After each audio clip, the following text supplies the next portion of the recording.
मूर्तीपूजन झालं आहे. खरं तर आपणा सर्वांना माहीत आहे, गेली वर्षानुवर्ष पिंपेश्वर महादेवाचं हे मंदिर अतिशय जागृत असं हे देवस्थान, इथले असणारे सर्व ग्रामस्थ मंडळी आणि या पंचक्रोशीमध्ये या मंदिराची असणारी एक वेगळी अशी प्रचिती ही अनेक जणांना आलेली आहे. पिढी जात आणि वर्षानुवर्ष साधू संत या मार्गाने ज्यावेळेला जात असतात तेव्हा विश्रांतीसाठी या ठिकाणी थांबतात. इथली असणारी आमराई आणि इथे असणारं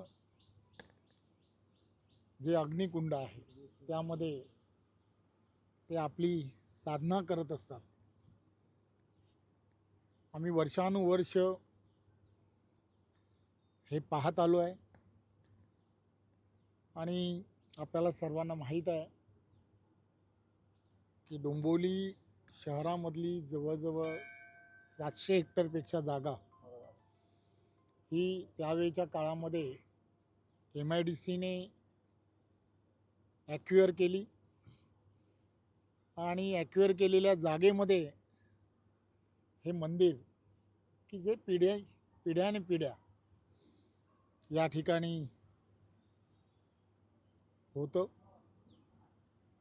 ही जागा आजूबाजूचं असणारं झालेलं औद्योगिकरण आणि वर्षानुवर्ष ही जागा पिंपेश्वर महादेवाचं असणारी इथली असणारी जे देवस्थान आहे तिथली असणारी ट्रस्टीज आहेत, या सर्वांची मागणी होती सरकारकडे की ही जागा आम्हाला आपण द्या. वर्षानुवर्ष ही मागणी करत करत असंख्य असे माझ्यासारखे भक्तगण की याची प्रतीक्षा करत होते की कधीतरी हा दिवस येईल आणि हा दिवस येण्यासाठी असंख्य कार्यकर्त्यांनी आंदोलन केली. असंख्य कार्यकर्त्यांनी यामध्ये पूर्ण ताकदीने आणि पूर्ण श्रद्धेने ईश्वराकडे एवढंच मागायचे की हे देवस्थान जे आहे ते देवस्थान पिंपेश्वर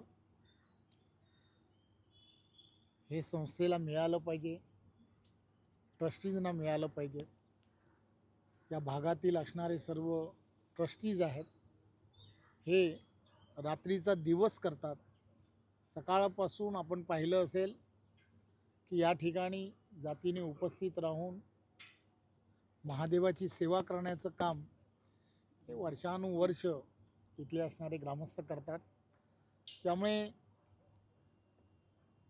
आमच्या सर्वांसाठी हा अत्यंत आनंदाचा दिवस आहे की महायुतीचं सरकार आणि महायुतीच्या सरकारने आदरणीय मुख्यमंत्री देवेंद्रजी फडणवीस साहेब, आदरणीय उपमुख्यमंत्री एकनाथराव शिंदे, आदरणीय उपमुख्यमंत्री सुनित्राताई आणि पूर्ण मंत्रिमंडळ, MIDCचे मंत्री उदय सामंतजी, महसूल विभागाचे मंत्री चंद्रशेखर बावनकुळेजी, असा वेगवेगळ्या विभागातून असणारा हा विषय सर्वांनी एक मताने असं ठरवलं की नाही, पिंपेश्वराला ही जागा जी आहे ती द्यायची. आणि मी खरं तर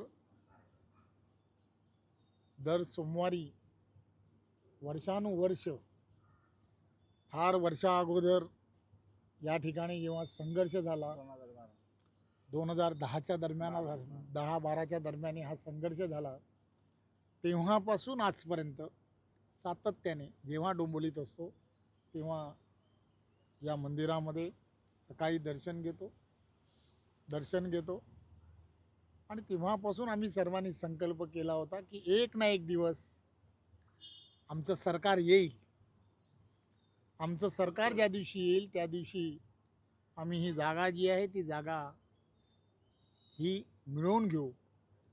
महायुतीचं सरकार आलं आणि फार प्रतीक्षेनंतर हा दिवस आला आहे. त्यामुळे मी महादेवाचं खरं तर त्यानेच हे सगळ्यांकडून करून घेतलं असं मला वाटतं.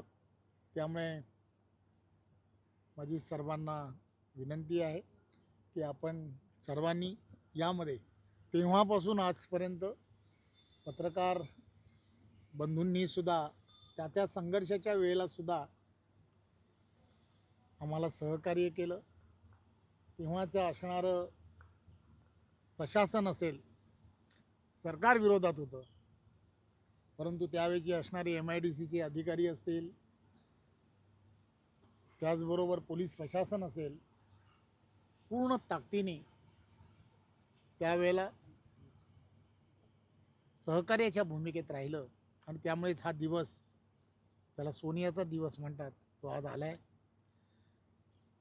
दर्शनाला 8 तारखेला आदरणीय मुख्यमंत्री देवेंद्रजी, आदरणीय एकनाथराव शिंदे आणि सुमित्राताई आणि सगळे मंत्रिमंडळाचे उदय सामंत, बावनकुळेजी आणि सर्व आमचे मंत्री महोदय हे सगळे येणार आहेत.